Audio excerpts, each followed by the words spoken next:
All right, we're live and kicking. What's going on, everybody? Um, there's really maybe two things we're going to talk about tonight. But before we do that, this might be one of the things we might be starting like a late night stream kind of vibe. Listen, I know that there are plenty of you. It's a Saturday night. You're not out partying.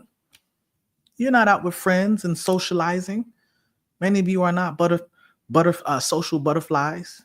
Socialites. Y'all are here in the house, in the apartment, maybe even in the office. Some of y'all, you're teetering on high achieving to overachieving. Talked about that a little bit, didn't we? Right. So you want to be careful with that. All right. But yeah, this is a late night stream. We're going to talk about how to be the hero in 2025. I think that this might liberate some of y'all. I have a hunch. That's my theme for this year. I have a hunch that some of y'all might be liberated. So if you are up, if you are watching, it's probably because you have a lot on your mind, or you just have nothing else to do. But I'm gonna go on this. I'm gonna side on the side of you probably having a lot on your mind. All right. So what does it mean to be the hero? First of all, I got to start off with a story. I think that y'all might appreciate this. So I went on holiday and had a great vacation. And actually extended it just a little bit, just a couple days. And when I got back, my parents gave me the Christmas gift because I had extended it through Christmas, just enjoying relaxation and whatnot. When I get back, they give me a Christmas gift. Y'all, I can't make this up. When I leave I went to the Dominican Republic. When I left, so when I got there, liquids were allowed, right? The 3 ounces. When I left, no liquids. You had to take everything out your bag, which is so crazy because when I gave up my prized Mont Blanc Legend Eau de Parfum, y'all know what it is. It's the Mont Blanc with the black cap. Some of y'all know what I'm talking about. The black cap. That is the one that is just really good, right? I gave it up with no fuss. There's a small twinkle in the TSA's eye. I don't know if they're called TSA's over there, but in TSA's eye, small twinkle when he said, you have to let this go. I saw that I could have pushed back. I could have bucked back just a little bit. And I think I could have gotten it. I think I could have gotten it through. I said, you know what? I'm not going to be that guy. I will peacefully forfeit all liquids, including the cologne that had people just like, what is that? What are you wearing? Right? All right, cool. Let it go. Letting it go in 2025, right? I get back. Parents give me a Christmas gift. And the gift, I'm fiddling my hand through the nice little what do they call it? Small little Christmas bags with the tissue paper. And I can already tell it is cologne, y'all. I can already tell it's cologne, right? And when I pull it out of the box, now you can't probably see this. You might not be able to see it, but it says it's Burberry, but it's Burberry Hero. My parents know that I do storytelling, but they ain't really committed to giving me gifts that's around storytelling. More so maybe, entrepreneurial stuff like that. But Hero, hey, listen, yo, I was like, okay. And I hadn't smelt it, but I said, even if this does not smell like the smell, because I have an intent on having a new smell going into the new year. I haven't found it yet. And I think that getting the Mont Blanc pulled from under me, just taken away, open up the opportunity to try something new, right? So cool. So I said, listen, even if this doesn't smell like the smell that I'm looking for, I will put this on and be the hero. Oh my God, y'all don't understand. I lost cologne, got cologne, and it says hero on it. That's dope. Now, why is that so important? Well, for me, I enjoy making, y'all know this. I enjoy making connections and finding serendipitous moments and some can even call it. Let me look it up actually right quick. I believe it is called apophenia, and apophenia is a tendency to see patterns or connections between unrelated or random things. It's also called patternicity. Apophenia can be a good thing, but it can also be one to one's detriment because you can technically hear. So, for instance, hearing random sounds and believing you know what was said. Nah, I think that's delusional. That's not me. Seeing pictures of animals or the figures in the clouds. Okay, I think as children and maybe even as adults, we've all done that. Believing in signs from the universe, good luck charms, psychics, or astrology, to an extent. To an extent. All right. For me, it's like the timing that things happen. It's just weird. Like I might be reading something and then that same word that is not normally said or used is also then said on the television or somebody else is at the same time. Like some crazy stuff happens like that. Anyway, let's circle back. So I'm now spraying Hero on in 2025. But it's not the scent, by the way. That's not the scent. If y'all have any scents that you are open to suggesting, you can go ahead and drop it in the chat. But it really got me to think about what it means to be the hero in 2025. And one of the ways that you can do that is by understanding what the hero's journey is about. So those of y'all that know me, you know that I love talking about the hero's journey. And what I'm going to do is I want you to know that the hero's journey, when you actually look this up, by the way, so I'm going to show you. So if you were to look up the hero's journey, you would see that there's a lot of, and I put in here Joseph Campbell's hero's journey chart. Most of these, they stop at 12 steps, but they're really 17 stages in the hero's journey. A lot of these suck. Well, maybe that's harsh. They don't suck. They're just very difficult to, see how it gets to 12 here. And I'll talk about that a little bit later, why there are different versions of the hero's journey. But man, quite a bit of these are not the best, right? And especially at explaining what the hero's journey is. It's also called the monomyth.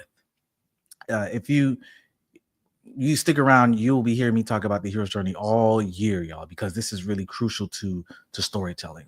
So anyway, the hero's journey will also always be a part of this here. Some of you have seen me do a similar kind of story arc here, right? Where it's got the setup, the inciting incident, the rising action, climax, success or failure, falling action, resolution, etc.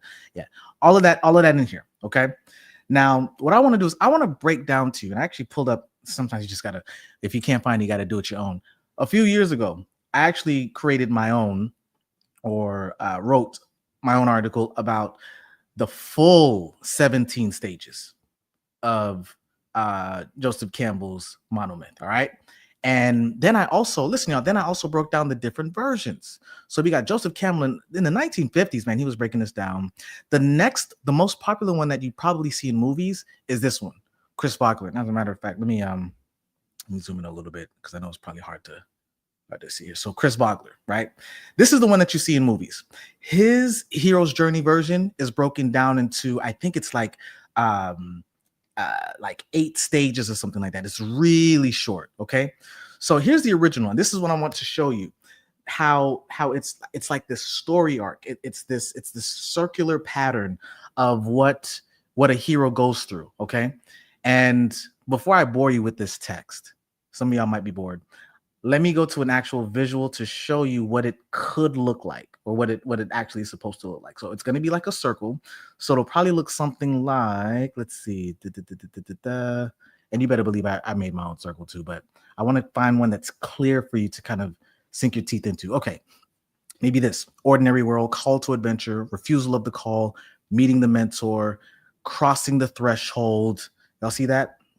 Let me zoom in on this. Crossing the threshold. You got the tests, the allies, the enemies. The threshold is when you cross into the black. It's the special world. White is the ordinary world. Black is the special world, where magic and all this stuff starts happening. Tests, allies, enemies, innermost cave. That's when you realize your mortality as a human being. Like, oh my goodness. Some people call it the belly of the whale kind of experience. The ordeal, the reward, the road back. This is where most Disney stories end. Most Disney stories end at the road back. All right. And then you've got the resurrection, return with the elixir or the prize or the boon, they called it back in the day. And then you start a new story, back to the ordinary world again. Your story, the cycle never ends. If you're done, then something else is about to call you to another adventure. And you continue to have adventures and adventures and adventures until you die. Unfortunately, many people choose not to take up their call to adventure. So there's a saying that I have that if you refuse consistently to be the hero of your own story, right, taking on the call to adventure, then you end up eventually becoming the villain in someone else's journey, in someone else's story. That could be through jealousy, it could be through self-sabotage, whatever it is.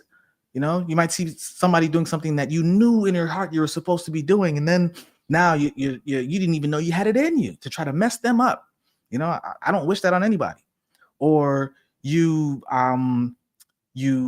don't intentionally sabotage somebody else's journey, but somehow you just become the obstacle because you're not doing what you're supposed to be doing, so it prevents something else in somebody else's life from happening because you chose not to be the hero. Right? Somebody else needed to be saved, so to speak, right? There needed to be something else that happened to liberate them, and you just sat on it, or you just decided not to do it. Whatever it is, make 2025 be the time, be the year that you actually do that. All right, so this is what the circle could look like, right? There are different versions of this, as you'll see, but it's all the same. No matter what version you get, you're always going to have at least 3 top things that'll never change in almost every story. Ordinary world, your beginning, call to adventure, and then the refusal of the call. Everything else, meeting, mentor, all that, some of those things could change, but the point is those 3 steps, you'll find that in almost every single version that anybody decides to make. Because if there's no call to adventure and the initial refusal, my favorite movie still to this day is The Matrix.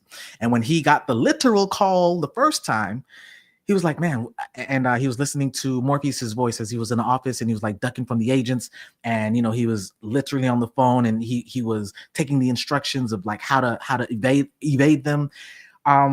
He ends up on the windowsill. Morpheus like, jump, and he was like, what? Jump? And then at some point, the phone just falls out of his hand, and he could see how far down he was, or high up, how high up he was, and he's just like, why is this happening to me? I'm nobody. Right? Refusal of the call. He decided to turn himself into the agents, etc. And, you know, and then the next time around, he didn't refuse the call. He took up the mantle as the one, and he stood up against Agent Smith. All right. Okay. So I want us to take a look. I want us to take a look at the in-depth part when we talk about being the hero, because I think this is going to be helpful for some of y'all. So, you know that every story has 3 acts. And so the 17 stages is split into those three acts: the departure, the initiation, and the return. All right. So here we go. I included first the departure. Remember, this is Joseph Campbell's monomyth, The Hero's Journey. And what I did was I've taken you'll see, like I've taken other sources just to make sure that it makes sense. But I was looking online, and there's not really anything that, you know, compiles it. The crazy part is, as great as I think this article is, there's only not a lot of people come across this. But anyway, let me not get in my feelings. So the first one is the call to adventure. We talked about that. This is the hero's notice that everything is going to change. The hero lives a mundane life until some information is received which challenges them to head off into the unknown. All right.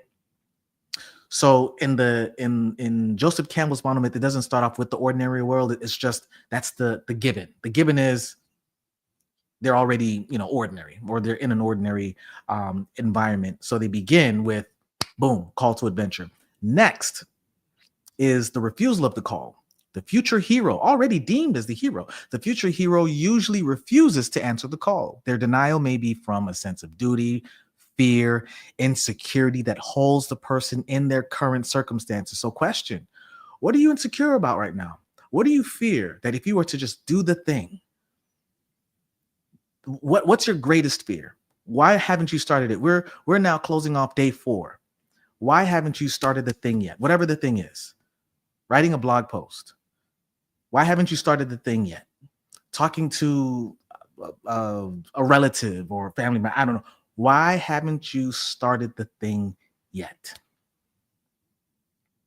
Maybe it's Not even about fear. Maybe there's just this weight and this responsibility that you're just like, you know, I don't know if I have what it takes, which kind of lends into fear as well. But and also insecure, they're all connected. What are you fearing? What do you feel insecure about? Okay. What's preventing you right now? Like, you've made the goals, and if you haven't made the goals just yet, I would say, even as I'm streaming right now, just make the goals. What are the top 2-3 things that you want to do in 2025? And it doesn't have to be fancy. You can take the stuff that you didn't do from last year and roll it over. And you'll be surprised, just because. Let's switch on the business hat for a second, because I know I'm on LinkedIn as well. You'd be surprised the amount of people who they are, and at a certain level, you know, professionally, they still haven't really done this for themselves. Shout out to the people that have been transparent about it too, and actually post about it on LinkedIn. We're like, listen, you know what? I just took the vacation. I just took the time off, and now I'm finally getting into like planning. And so they're finally doing it like day 2, day 3, right? Of the new year. But they're getting it done. Y'all, get it done. All right, get it done. Refusal of the call. Why are you choosing to refuse the call? What is it about it? Here's the beauty of the hero's journey. You are not alone. You're never by yourself. Why? Because, and this is, remember, Joseph Campbell's monomyth. This is a monomyth, which means that it's this one story that he found through different ages and different cultures. And he realizes that there was a pattern, and the pattern on these 17 stages, there's supernatural aid. When the hero commits to the journey, their guide and their magical helper appear. This special mentor will present the hero with one or more gifts that will help them in their journey. Let me tell you something. This supernatural aid, even before that, with the refusal of the call, I know it's not shown here, but it's like the meeting with the mentor. Sometimes they give you that push that you need so that you can commit to the journey. And then when you commit, all of the things that you're looking for get unlocked. Let me tell y'all, everything that you're looking for gets unlocked. Everything you're looking for gets unlocked. But you got to do the thing first. And not only do the thing, you got to commit. And realizing that it's not just one step. You're committing to the entire process. You're committing to the journey. Supernatural aid will appear. It is not, it is. And yes, this is probably where you get to the point where it's like, you got to believe in some sort of beyond the physical realm of that something is going to come and help you, or someone is going to come and help you. But yeah, you have to believe that. As soon as you decide to go from refusal to acceptance, boom. You get gifts, you get assistance, you get the mentor. And like I said, the mentor is usually the one that also kind of pushes you. They're not giving you gifts just yet. Sometimes they may give you something to convince you that, hey, I'm putting this in your hand. This is what you need to go. And it kind of gives you that, you know, that encouragement. Sometimes that happens. But I'm telling you that the majority, the power, the impact of even what's been put in your hand, it starts to activate when you commit. Woo! All right. Stage 4, the crossing of the first threshold. So as the hero crosses into the realm of the adventure, they leave the familiar limits of their world and venture into a dangerous realm where the rules and the boundaries are unknown. Yeah. For those of you that are just coming in, this is an article that I wrote during the pandemic. This is when I was still, I've been on the hero's journey for a minute. But I decided then to actually write out, like, listen, I haven't really seen it like this. So let me write it out in a way that I would want it to be understood and broken down. And so that's what I've done. So we are in, this is still called first, the departure. All right. We're introducing the hero in the beginning of their journey. And now once they get those gifts, once they get the mentor to commit to the journey, to help them on their journey, they first then cross the first threshold. Okay. Remember, the first threshold, it is dangerous. Rules, boundaries are unknown. An adventure is not an adventure if everything is already known. If you already know everything that's going to be in that adventure, then what are we doing? You're taking a trip. It's not really an adventure. All right. Okay. So I'm gonna here. Give me 1 second. I feel like, oh, there we go. I think Twitch was also streaming at the same time. All right, here we go. Next, we have, and remember I told you this is also called the belly of the whale. This is the next part. The last separation from the hero's known world. And normal self is dark, it's unknown, and it is frightening. All right, so why is it that way? Because by entering the stage, the hero shows their willingness to die and to undergo metamorphosis or completely change him or herself. This is major. Y'all, this is major. Remember, they're crossing the threshold, but there's still a little bit left of the ordinary world. There's still some stuff left. And so now, this is usually what happens here. You haven't even met like the dragon or you might have met like the minions or some stuff, but most times it's not even you meeting the enemy just yet in the story, the villain just yet in the story. It's the environment itself creates an atmosphere that causes you to realize or to ask yourself, do you really want to do this? Because you just might die on your path. Let's bring it closer to home. For my LinkedIn people out there, you just might go bankrupt by venturing on this new startup. Oh, you want to take out this loan? Will you have enough money to pay back if you start a new business? It can be anything. All right. So don't just think about willing to die, meaning like physically dying. I think one day on here, I'll share, my New York journey with y'all. You gotta listen. You gotta be willing to let go of not just some things. You have to be willing to let go of your very self to do what? Change. Fully change. I mean, here I know it says willingness to die, and yes, that is drastic. But for the majority of, I'm hoping none of y'all got it on this journey. It's to undergo a complete change of yourself. You should be able to come back a new person, a different person. All right, so that's the first part. That's departure. You fully depart when you choose to fully depart from like mental, from old thinking. Fully departing from, I don't know, maybe some vain things about you physically, whatever it is. That's when your departure is fully complete. Not when you've left the environment, but when you're choosing to leave stuff from you behind too. Because that's the last thing in the belly of the world. That's the last thing that has been ordinary is you. You left ordinary, but you still ordinary crossing into the threshold. All right. Next stages is the initiation. So I start these over again with 1, 2, and onward. So this is really number 6. All right. But in the initiation stage, it is stage 1. So in the initiation phase, the hero must prove worthy of hero status by facing a series of challenges. So the obstacles are either physical and or spiritual. You cannot enter the initiation stage if you have not gone through this dark situation.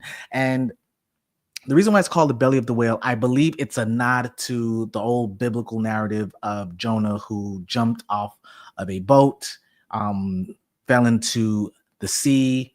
A whale comes, or a big fish. I don't know if it's a whale, but a big fish swallows him up. And then he's in the dark for 3 days. 3 nights. And then he gets spat up on dry land, and he actually begins to commit to what he was called to do, which was to prophesy a particular message to a specific group of people. He ain't get out of the whale until he was like, okay, I'm going to commit to do this. This is where the initiation now begins. When you decide, okay, I committed before, but now I have to, it's like a commitment, then a recommitment, not just to leave the physical world, but now I also have to leave maybe my mentalities, my emotions, the things that are going to trip me up when I go deeper into the journey. Okay. So you got the next one, which is the road of trials. So this is technically stage 6, but number 1 in the initiation. The hero must go through a series of tests, tasks, ordeals, inconveniences to begin the transformation. Y'all know that that's what this is about, right? This is about transformation. I hope that y'all see that. Like this right here, it's really focused on your transformation. Like that's tantamount. You might think that the purpose here is to make sure that you cross the finish line, get to the destination. The majority, well, the main goal of this journey is you. You transforming so that you can then also help transform other people. Take a look. He or she often fails one or more of these tests, which usually occur in threes. You've seen this in some of your favorite movies, okay? And then you have the meeting with the goddess. This is where now some of these things you don't see in the more popular versions of the hero's journey. The hero experiences an unconditional love that a fortunate infant may have with their mother. It's a sacred marriage that may also take place entirely within the person. So it may not necessarily be with another individual. In other words, and this is me breaking it down to whoever is going to be reading this, the person envisions a powerful union with another person, thing, or idea. And that unconditional love or self-unification does not have to be represented by a woman, right? This is just how Joseph Campbell broke this down and said, the meeting with the goddess. But this is where, listen, once you go through these trials, you have with another person, thing, or an idea that's just inescapable. It's intimate for you. And it's the thing that helps anchor you to continue the journey. Remember we talked about yesterday the unconditional love and attention that is when you're a mature man or woman, you no longer look for love and attention. You are love and attention. Yeah, this right here is where that person, thing, or idea you're willing to give. Now remember, you already were willing to give your life, right? And any possessions, anything that you brought with you through the special world. Here now, it's not just about you. You now are connected to someone, something, or an idea that allows you to continue to progress. Y'all, this is deep. And then you get to woman as a temptress. Y'all better believe in every journey, there's going to be the temptation. So this stage goes deeper than just temptations that may lead the hero to abandon or stray from their quest. Because what Campbell is saying is the male hero's disgust for his human weakness is what it is about. And then what he does is he projects that aversion towards women. And in this case, the woman is a metaphor for the physical or material temptations of life. Oof, wow.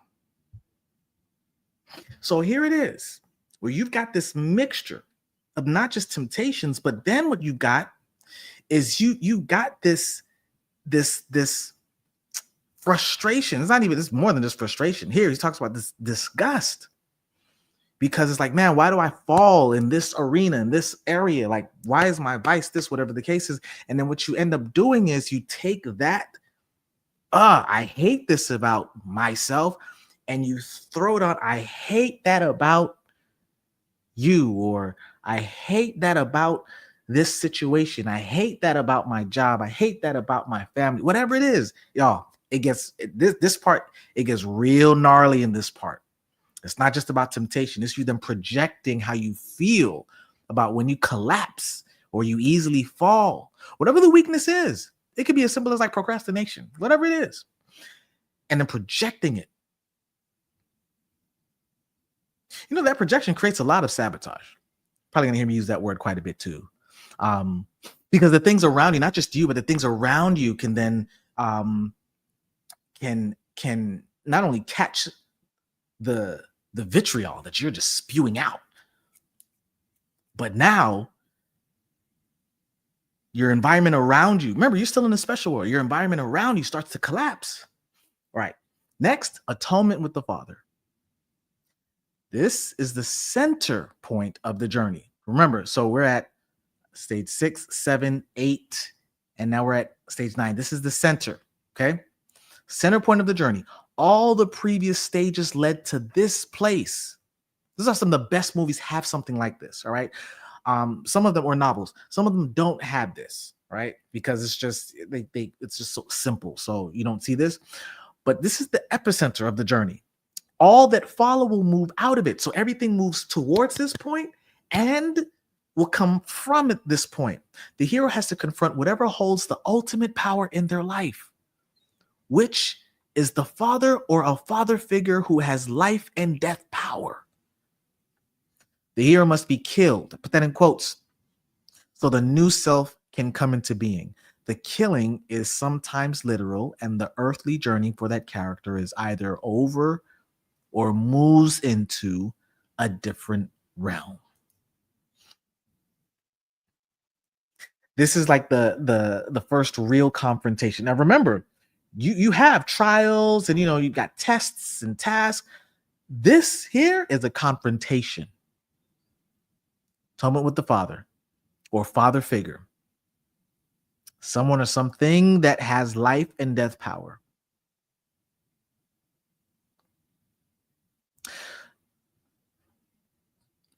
And most times, as it says here, it's really the ego, right? That has to be killed so that your new self can come into being. And like we mentioned, it can be sometimes it's literal. You know what's interesting? This is man, I'm trying to think.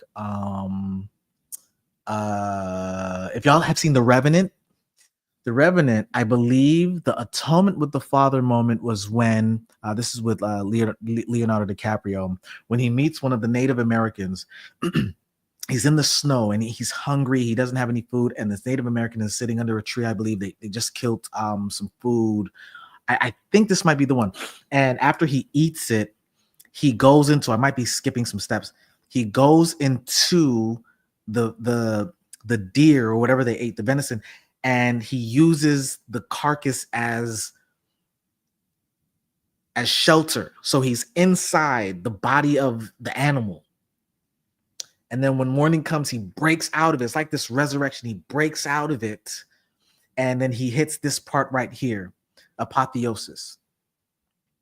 To apotheosize means to become godlike. When the hero dies to the self to live in spirit, and he moves to a state of divine knowledge, love, compassion.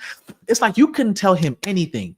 DiCaprio, and that's you can, after he went through that whole situation, you couldn't tell him nothing. He survived everything in the winter, and then the hero is in heaven and beyond all strife. Okay, so here is where, and heaven isn't like literal heaven here, but what it is you can't touch him. It's the same thing that happened with Neo in the Matrix. He, after getting shot, y'all don't remember. Oh man, y'all don't remember. Atonement with the father. After getting shot up by Agent Smith, this is the last stage, the last scene. He's just like, he's taking all these bullets. Remember before he was able to dodge bullets, but then Agent Smith caught up with him, pumped him up with lead, and then Agent Smith thought everything was good. My man comes back to life. Neo becomes godlike. He comes up, shakes off the bullets, right? And then as soon as all of the agents start trying to shoot again, he doesn't have to dodge bullets anymore. Remember, Morpheus told him, because Neo asked him, you saying that I could dodge bullets? And then Morpheus told him, I'm telling you that one day you won't have to. He raises up his hand and all of the bullets stop midstream, and he takes one, he looks at it like he's just on a different plane now. He looks at it like, huh, interesting. Those are down, all of the other bullets fall down. 2 of the 3 agents was like, oh, we out, we ain't even trying to mess with you no, bro. Like, you on some next level. Agent Smith, of course, the rebellious one, was like, nah, how can this be? Oh my goodness. And then what Neo does is he jumps into the body of Agent Smith. Remember, this is all kind of Matrix still, so the body of Agent Smith is really a computer program. He jumps into the body of Agent Smith, is really like hacking him, and then he breaks out of his body. Very similar to how DiCaprio in The Remnant broke out of that deer after using it as first food, and then for well, I don't even know if he used it for food. I think he just gutted it out, and then he used it for shelter, and then he broke out of it. All right, apotheosis, godlike, because DiCaprio came back. Remember, he came back to the ordinary world. He came back to the hometown. Well, not the hometown, but the place that everybody was staying, looking for the villain. He's like, where is he? All right. And the next stage is the ultimate boon. The boon is just another word for prize, but that's the word that they used back then. It's what the hero went on the journey to get. In many myths, the prize is something transcendent, like the elixir of life. It's a plant that supplies immortality, the Holy Grail. It's just the thing that is to be prized. And it doesn't necessarily have to be a physical thing, right? It can also be transcendent. Okay. Then we have the return. So remember, this is all in the initiation. Okay. Lots of challenges, lots of confrontations. Departure, initiation, now the return. So here we at is in the monomyth, it concludes or includes a going and it includes a return. However, the return is not always reached. There still may be challenges on the way. We've seen this in some movies.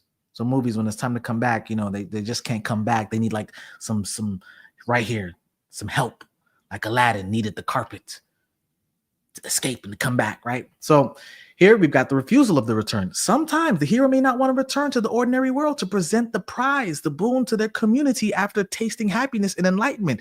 You have this apotheosis, like you have this godlike status now because you've mastered the special world. The hero wants to stay in the realm where they have achieved perfection. Listen, for some of y'all, it might be time. It might be time to move out. It might be time to like I say, move out, like move to another state or job or relationship, or like you've done everything that you needed to do in that season, in that special world. Like, yes, I got it now. But now you're comfortable. That's what happens when you taste the happiness and the enlightenment, because the story, listen, all Disney stories end here. All Disney stories, there really is no return. It's like, and they live happily ever after. There's usually no return back. Okay. Sometimes there are, but in most cases, that's not what's happening here. The refusal of the return is when you're just like, nah, you know what? I think this is nice. I think the same thing happened with the Wizard of Oz. I think with Dorothy. I think at one point she didn't want to leave. But there's no place like home. She had to go back. Okay. The magic flight. The gods have been fiercely protective of it. The hero must quickly escape with the prize. Returning can be just as adventurous and dangerous as it was to cross the first threshold. Okay.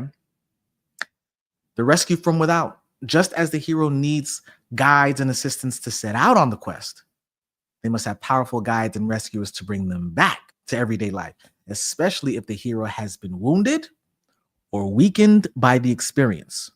Or the hero, it's crazy here, y'all, or the hero may not, what's going on here?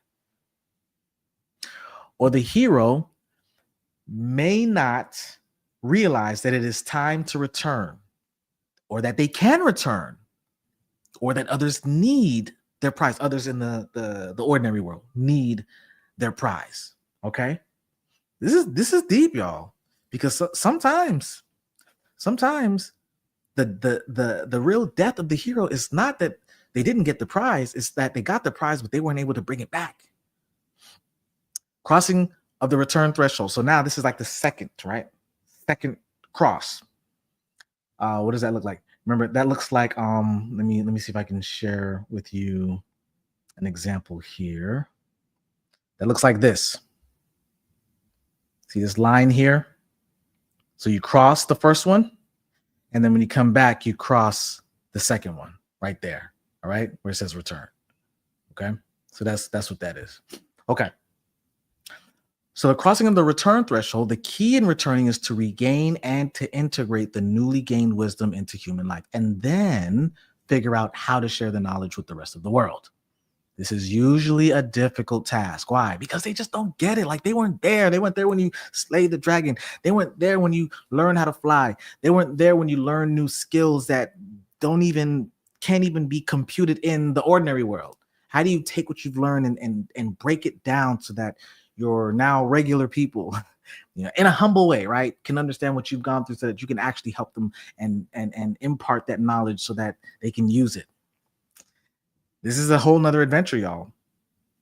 Okay, second to last stage, master of the two worlds. In this stage, it can be represented as a transcendental hero like a Jesus or like a Buddha. It can also symbolize achieving a balance between the material and the spiritual for the earthly hero. In either case, the hero has become comfortable and competent in both the inner and outer worlds. Remember I mentioned to you the movie Mowgli, the Netflix version of The Jungle Book. And that is what actually happens. He gets to the point where he's able to manage. He faces the hunter, is able to give back the ivory tusk from one of the elephants to convince them, like, hey, if you help me, I will show you exactly who your hunter was, who did this to you. Like he's coming back into the ordinary world, which was really not his world to begin with. But I mean, that was the world that he grew up in with animals, and he becomes the master of both. Right here, this is when you know that you can be both CEO and you can also have regular conversations with your employee on the most entry level. Or you can be CEO and you can also show up as husband at home, or like this is where you're able to do both. Hey, listen, for some of us, crossing into the threshold is crossing into the at work every day. You leave your ordinary world home, you cross into work, and you got to set up challenges. There's initiation that's happening, right? Confrontation, et cetera, and then you got to cross back. What do you bring back from work? Some of y'all ain't trying to bring nothing back from work. But think about it. Just rock me for a second. What do you bring back that you've learned from home, that you from work, that you can implement at home? I mean, because you're at work for 8 hours, like if you're full time, right? For some, it's even longer than that. So what is it that you bring? Or do you just like, I'm not trying to bring nothing back. I'm cutting it off. I'm separating the two. I think in order to be the master of the two worlds, you can't really compartmentalize. You find a great way of making one kind of hand wash the other. What you've learned in the home life or with, your personal, you can take some, not all, some of those ideas or experiences or whatever into the professional, and professional you can kind of transfer into, like, for instance, I don't know, maybe like the power of networking, being able to connect and to talk with people, learning how to ask better questions when you met somebody new. What if you were to take that same skill set and do that with your kids or do that with your spouse, asking questions and going deeper in the relationship by, becoming more interested in the person that you live with, right? I don't know, something to think about. Okay, and the last one is the freedom to live. The mastery results in freedom from the fear of death, which in turn is the freedom to live. The hero is living in the moment, neither anticipating the future nor regretting the past. Okay. And this is my little blurb here. I just say, every time I read through the stages of the hero's journey, I can't help but see myself as Campbell and Bogler's hero. I'll tell you what Bogler's looks like. That has less to do with my brooding inner narcissist seeking attention and more of my need as a human being to extrapolate meaning from a world that is becoming increasingly chaotic. It's an intrinsic desire for a North Star that will help me understand who, when, where, and why I am in the world, in my world. And I just mentioned here, you're also a hero. Leveraging the full monomyth to appreciate and understand your protagonist is already half the battle to not only submitting the manuscript of your next novel, but also discovering who you are in this story called life. Whole bunch of references. Listen, y'all, I put the work in, y'all, but as you can see, 3 claps. Crazy. People are out of control. Now, here's the thing. Ain't no ChatGPT for this, y'all. 2020. All right. Okay. So that was that. Now, here's what I want us to do. Now that we understand what this looks like, right? Understanding the hero's journey and all of that, I want us to take a look at, or to at least understand, how you can be the hero in 2025. Okay, what does that look like? Well, we kind of did some of it already by kind of walking through, and you may have even had some ideas of your own when you're kind of doing this. Okay, and if anybody, if you're watching, just drop a comment, in the chat. Let me know what you think. If this is, if it went over your head, which I hope it didn't. Like, I think that it was pretty solid. It made sense. Or if there's something that really stood out, let me know. Definitely curious. Open to understanding what you understand and maybe what stood out to you. All right. So how can you do this in 2025? Well, from a personal context, let's look at personal and professional context. One thing that you can think about and doing, when you're hearing the call to adventure, is this kind of sounds like it's professional, but I would say upskilling. Like personally, there's a lot of things that are happening now. I mean, there's AI, VR. There's other emerging tech that's out there as well. And what you could probably do is you might even be able to take up like this new skill that aligns with what you're already passionate about. Okay, even if it's like a big leap out of your comfort zone, I think that would be something that you could do. But then also embracing a global mindset. Think of the Ikigai model. I'll pull it up for those of you that have never heard of the Ikigai model before. Ikigai model could be a game changer for many of you when you kind of look at, let's see here, pull this up right quick. When you take a look at this one right here, it's broken down into 4 areas: what you love, what you're good at, what you can be paid for, and then what the world needs. And then, in this Venn diagram here, you can see that things that blend. So like what you love and what you're good at is probably going to be your passion. What you love and what the world needs can be your vision. What the world needs and what you can get paid for, vocation, right? And what you can get paid for and what you're good at could be your profession. Your vocation and profession could be 2 different things, okay? Just know that. Vocation is like a deeper sense, even though you can get paid for it, a deeper sense of fulfillment because you're actually doing something, not just because you can get paid for it, but you're also serving others. Here, profession, you're not necessarily per se, like it all depends, but you don't necessarily have to feel like you're serving, or in reality, serving others. You could just be good at it and you can get paid for it. And that could just literally be just a job versus the vocation. There's a deeper sense of and I'll use the word here. It's here like mission, right? Fulfillment, because it usually is tied to taking what you're good at and what you can get paid for. But as soon as it's what the world needs, yeah, there's a deeper sense of fulfillment. All of those things together is called Ikigai. It's a Japanese phrase or Japanese term for just the finding purpose, meaning in your life, and that you can also get paid for, y'all. Like, don't go broke trying to find your purpose, like, or living out your purpose. You got bills to pay too, right? So let me switch back over. Okay, so embrace the global mindset. Okay, that call can be it can be a volunteer program, honestly. Maybe there's a digital nomad opportunity that you have, and maybe that's the thing that you need to do. Maybe not, for a long time, but for a season of time, where in this kind of interconnected world, you might feel drawn to immerse yourself in different cultures to broaden your horizons and tackle global issues. Oh, we got our first comment. Who's this? Oh, Jonathan.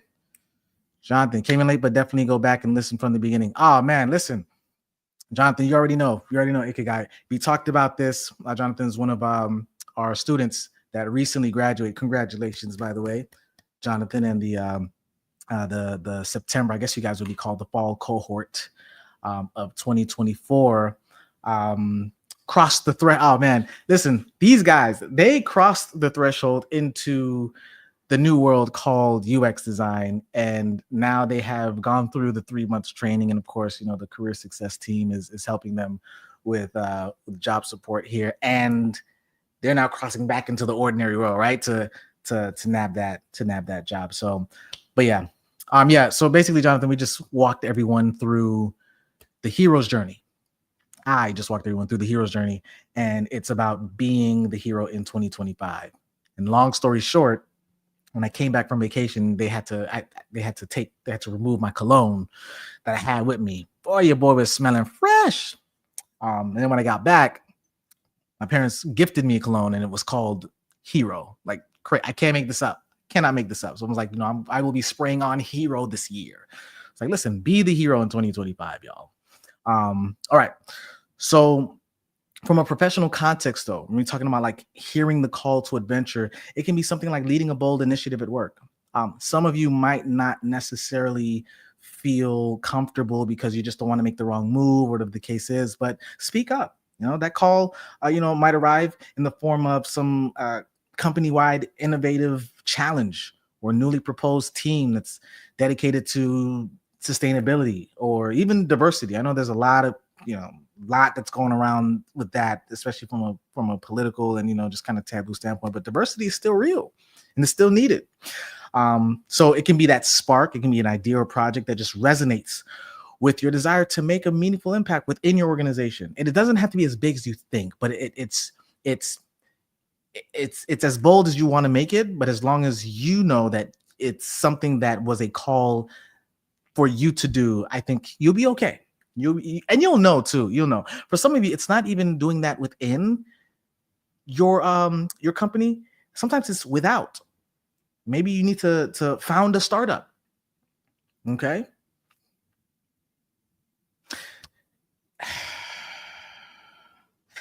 And maybe it's not even, perhaps before that, maybe it's a little side situation, right? Maybe you've spot an unfulfilled niche in the market. And yes, I say niche, I don't say niche. All that niche. All right. But yeah, it's an unfulfilled niche in the marketplace.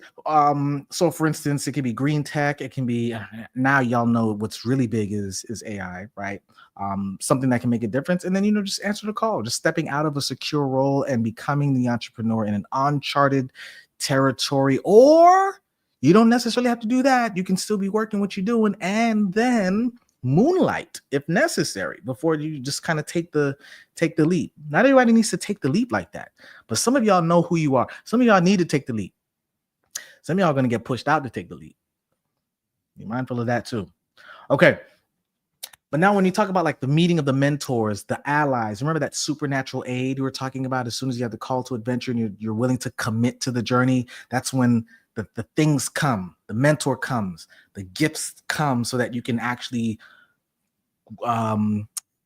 successfully complete the journey. That can look like a few things. So for instance, if in the hero's journey, there was the mentor, you can actually find, and there's free versions of this of online, like online mentorship communities. And if there isn't one, you can actually, well, this is kind of later on in the journey, I was gonna say, you can actually build that. But you don't necessarily have to be the mentor. You can just create the environment so that you can invite mentors to come so that they're able to, be the guides, offer feedback, motivation, new perspectives. We're talking about personal too. Listen, therapy is also meeting of the mentor in the hero's journey. Some of y'all need therapists in 2025. Some of y'all might need, and I know this is kind of maybe debatable, but a life coach. Like, who who deems somebody a legit life coach? I don't know. I do know that there is the I think it's called the IFC, the internet, or ICF. I think it's called the International Coaching Federation, I believe, which they have some certifications, and so that might be one of the legitimate organizations that is just dedicated to professional coaching. So that's probably one that you can look at. Let's see if I can pull it up here. And I think they have like a bunch of certifications, and yeah, it's a whole thing. Because I think before you become a coach, I think there's like an apprentice part. There's some stages you have to get to before you even become fully certified. So yeah, options there. Some of y'all might need a coach of some sort, right? Maybe for physical fitness, right? Yes, Jonathan, thank you for bringing that up, especially when it comes to design ADP list. Okay, some of you guys, for your professional side, also if we're looking at design, let me see here. Let me actually pull it up right quick. The interaction design foundation is another one. You'll see that one. It's a black and white logo. Looks like a tree, but instead of leaves, it's got sticky notes for the leaves. So yeah, there are a few that are out there. So think about it. Think about what it is that you'll need to continue this journey. As soon as you decide to call answer the call to adventure in 2025 from a personal context and professional context. What does that look like? All right. Sometimes professionally, there are things called reverse mentorship programs. All right. And so a younger colleague might introduce you to like the latest AI coding frameworks, let's say, because now what they're doing is you're sharing your years of strategic leadership and your experience. But then they're also letting you know some of the new stuff that's coming out because you might not necessarily, be in tune like that. And so you've created now this symbiotic relationship or mentorship that benefits both parties. All right. So yeah, just kind of keep that in mind. Now, when you start to cross the threshold, and remember, call to adventure, you then meet the mentor or you get the supernatural aid. And then once you start to cross the threshold, it's usually going to be you confronting some sort of fear of change.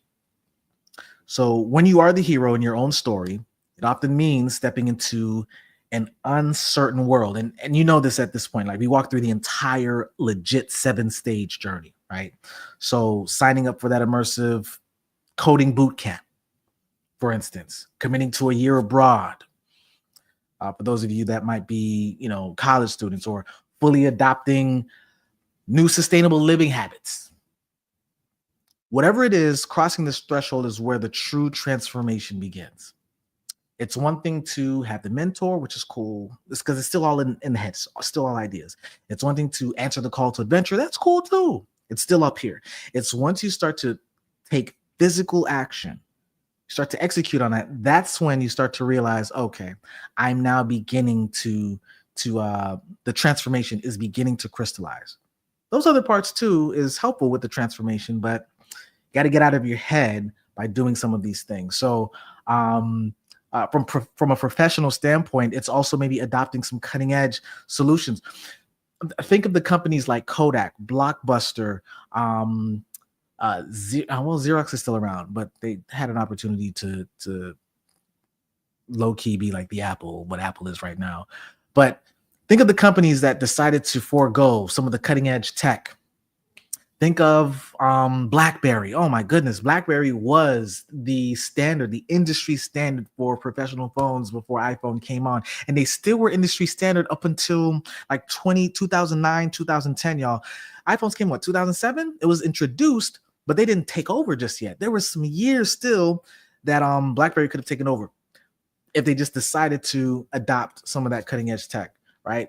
So from a professional context, I mean, maybe from an organizational standpoint, some of y'all need to, some of y'all holding on to, from a design standpoint. I'm thinking about some of y'all still using Adobe XD, and you need to use Figma now.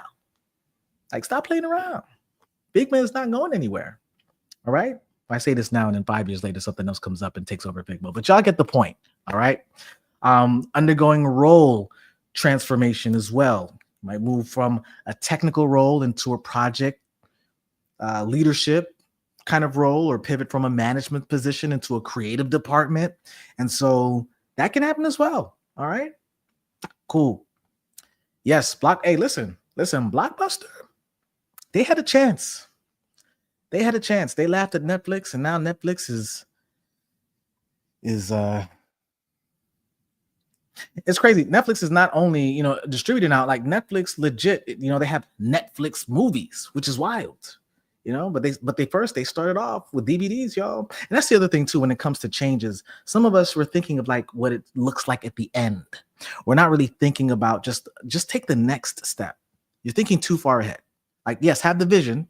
Vision is what you can see happening, 10, 20, 15, whatever years from now. But take the next step.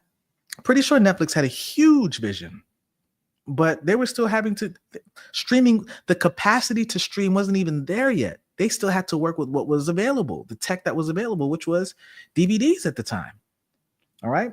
So some of y'all just kind of you coach yourself out of beginning the transformation process professionally and even personally, because you are thinking about the stuff that you don't even have yet. And you're just like, you know what? Well, because I don't have this, it doesn't even make sense to start. Y'all remember the spectrum that I told y'all, the decision framework that I was sharing with you, where on one side is fully conviction based. You don't necessarily know what the resources are just yet, but you just know that you have to make this decision because it's a gut belief. And then you have the fully based resource or utilitarian decision that you have to make, because you're only looking at what is available to you, the capacity that you have, what's in your hand, literally. And so it's like, based on what I have, this is the decision that I'm going to make. And those are the two extremities where people change the world. And then you've got the middle, which is both conviction and resource based decisions come together, and you have more of the balanced decision making. That's what we do on a day to day. 35,000 times a day, actually. But some of y'all, you're too resource based. You're just like, I don't have this yet, so I'm not going to make the decision because I don't see this. And some of y'all, you need to kind of switch over a little bit closer to conviction of, you know what, I know I should be doing this. I don't know where it's going to come from, but I know that I need to do it. Because remember, once you commit to the journey, that's when the supernatural aid opens up, at least according to the hero's journey. All right. Okay. So stage 4, when you actually start facing trials and facing obstacles, this is now going to look like, for us right now in 2025, it can be just technological change. Like, things are changing so quickly. We've got information overload. The fear of just it's a fancy word for becoming obsolete. It's called the fear of obsolescence, where you're just going to be left behind in the dust. You're going to feel outdated. Feel like you might be considered like the modern day dragon, right? So navigating new apps and platforms, all of this stuff, right? These ecosystems that are being built every day now can definitely be overwhelming, but you got to persevere. And you have to intentionally start learning some of these things to guide you through what's going on, but also combating self-doubt. That's another big one. You notice how some of the trials and the obstacles is so different from what we see in movies, but it's not so different that you can't resonate with whoever the hero is in the book that you're reading or the movie that you're watching. The reason why you resonate with that hero, with that protagonist, is because you see a little bit or a lot of yourself in them and in their story. All right. So listen, there's so many more here, parallels that we can go through. But at some point, you're going to have to be the person that when you cross the threshold, when you overcome the obstacles and you start to get on the return path. When we talked about the return, this is when you become the mentor. You start mentoring other people. You start fostering community growth. You start, from a professional standpoint, scaling positive impact, maybe as a leader in a department or as an entrepreneur, where the return can mean expanding your influence, scaling the startup, implementing ethical, let's say, AI models or whatever it is, right? Institutionalizing innovative practices where you can develop a blueprint for remote leadership. Remote work is not going anywhere, y'all. It's now, the question is, how do we integrate that with where we are right now in 2025? And so some businesses, they have to consider that. Some don't. I know that there's some companies that are like, listen, if y'all not coming in, you don't got a job. Yeah, it is what it is. But the point is, at some point, when you get to the return stage, you got to start looking at, how do I now give back based on the journey that I've been on? All right, y'all. Listen, we've been on for about an hour. All right, we might do some more of these late night streams. Those of y'all that can't go to sleep, those of y'all that have a lot on your mind, those of y'all that very well just might be doom scrolling, and it may not even be for nothing deep. You're just on social medias, you're on the socials. We just might make that a thing. All right, y'all. So remember, the theme though that I will be focusing on is that C-level, that C-suite kind of theme. So every so often, as much as possible, I should say, I will be taking what we've learned and doing my best to connect it to those that are in the positions where the entire companies are impacted. Why do you ask? I have a hunch. That's what my focus should be on. Number one. Number two, I really do believe that there are those of you're on a path, you're on a journey where you have the ability, you have the capacity to be a C-level person. Now, That's coming from somebody who's not there yet, but that doesn't stop me from talking about it, you know? And so we could probably talk about a lot of things like executive presence, and we can talk about this. Decision making is going to be the biggest one. As a matter of fact, I think that's what it was that that drew me to that. Lot in not just organizations, but in life, the people who can make the hardest decisions, the people who can make the high level impact decisions are typically going to be those people that you'll find in corporate or in organizations. They'll be in that C-suite. All right.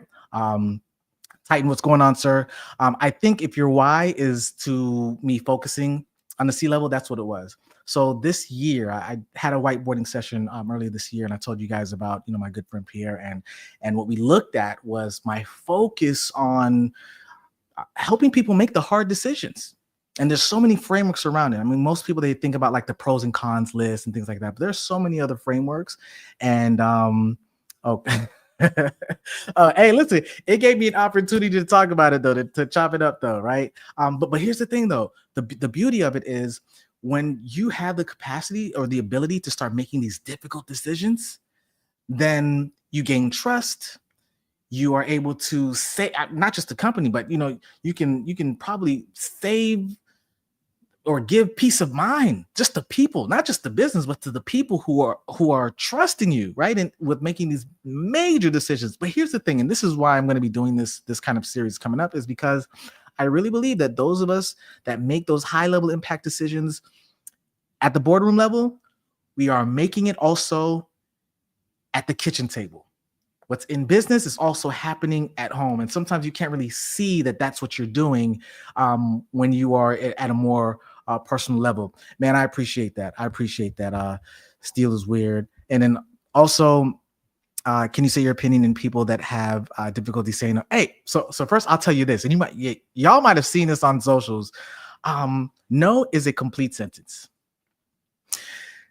You have to ask yourself, why do you have difficulty saying no? As a matter of fact, Titan, I'm going to bring this up. Because we were talking about the hero's journey a little bit. So I'm going to circle back to this. Where is it? Share the screen right quick. Okay, that's Ikigai. I'm going to go to, okay. This is like not the best. Let's see.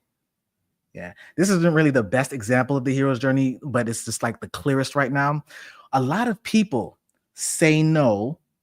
Yeah, this is not the best example. Hold on, give me a second, y'all. Let me go back and zoom out right quick.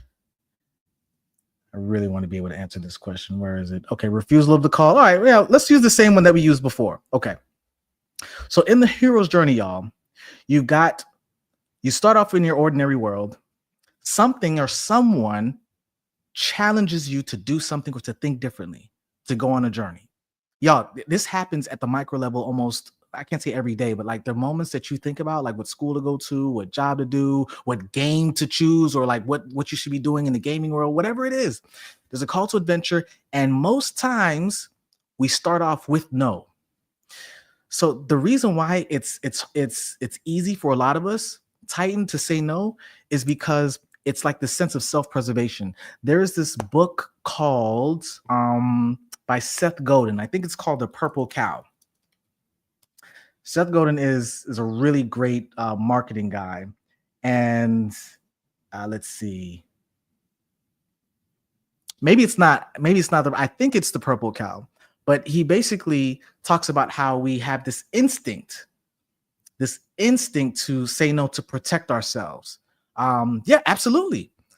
Saying no, if you're saying no to something and it's because you know that you should, or you're not really sure, you're not certain, there's maybe a fear around, like maybe what if I fail, or is this too much responsibility, or maybe I don't have the resources in order to execute whatever it is that I'm going to execute. Yeah, it is. No keeps you safe. No keeps you out of adventures, y'all. No prevents you from going down a path where the uncertainty, because that's what an adventure is, right? It's uncertain. You don't know what's going to happen. And as soon as you say no, you protect yourself.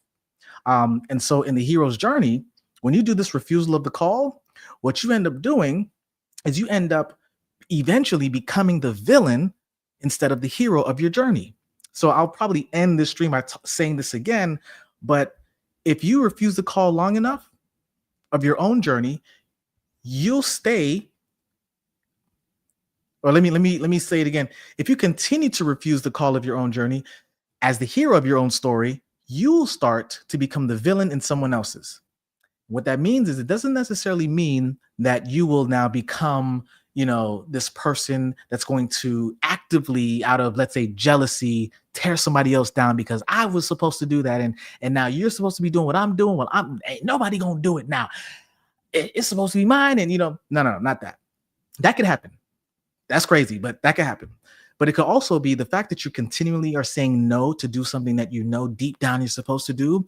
You're robbing somebody else of being free or being enlightened or being helped because you are choosing not to go on your journey. So in a sense, you have become the villain. You have now become the antagonist in their journey because you going through your story and your trials and your tests and your confrontations was supposed to transform you to also help them. But now you got two people that's untransformed. Yeah. So when we talk about the comfort zone, I would say, listen, y'all, don't be comfortable in 2025. Like, put it out there. Put it out there. And what that means is, and let me pull this up again. What that means is you're going to need this. You're going to need a mentor. You're going to need the coach. You're going to need the trainer. You're going to need the person who, as soon as you say, yes, I'm committed. Now, what do? I just shared with you. Jonathan just shared with us that there are even resources from a professional standpoint. I know this one was a little bit more industry specific, but ADP List, where it's free. Free mentorships. It's out there. All right. So anyway, any other questions? We talked about the hero's journey. We're talking about what it means to be the hero in 2025. Before we close this out, what are y'all saying? And by the way, I appreciate you guys for staying on this long. And y'all know, at least on the Twitch side, I'm still trying to figure out how to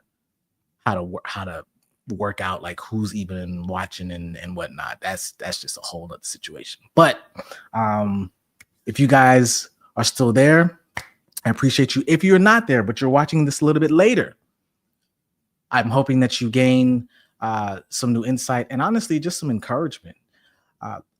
I'll leave you with this. My trainer walked me through his framework of, and I shared this on, I think a few days ago, shared me with the framework on what it is that when's the next live? I mean, next live might be tomorrow, Jay. Like what we saying? We getting them reps in. We just gonna go live every day until, and it's probably gonna be in the evenings too. So we'll see. I don't have a set schedule yet.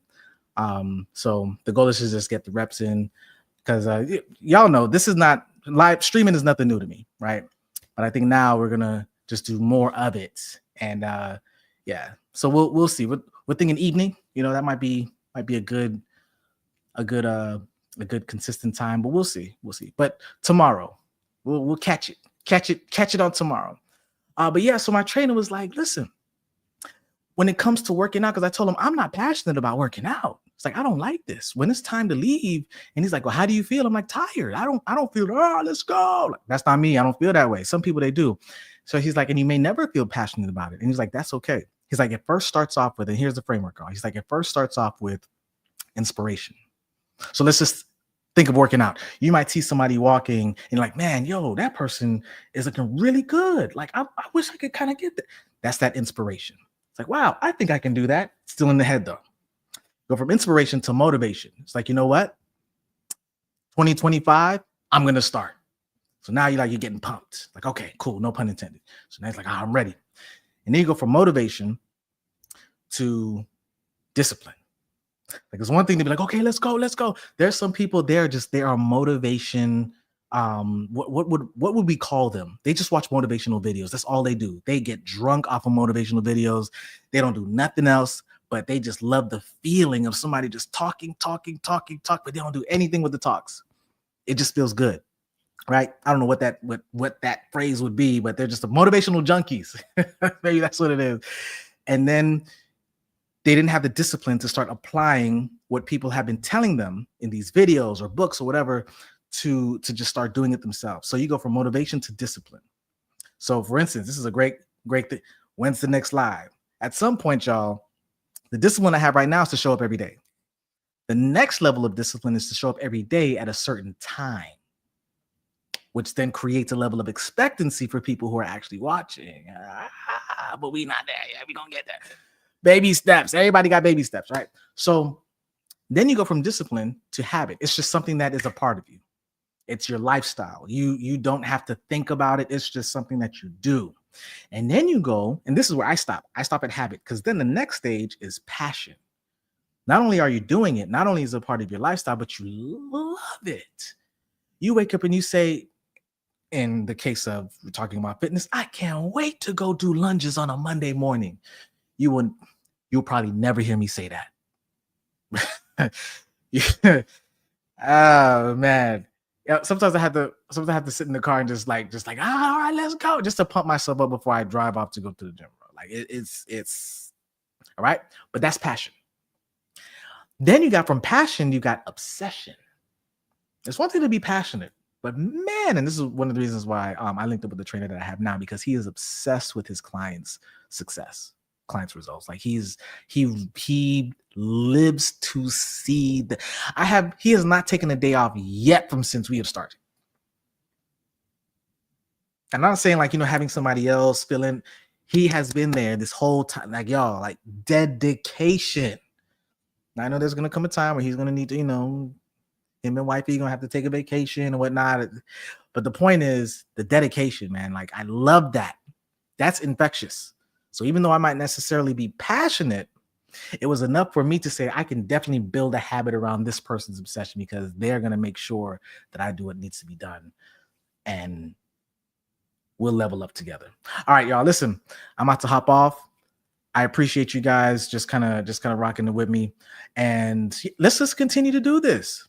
At the end of the day, I learn from you just as much as you're learning from me. So the more that you guys are connecting and chatting it up with me, it allows me to kind of search some things. We can kind of, talk through some things together and just learn together. All right, y'all. I'll see y'all in the next stream.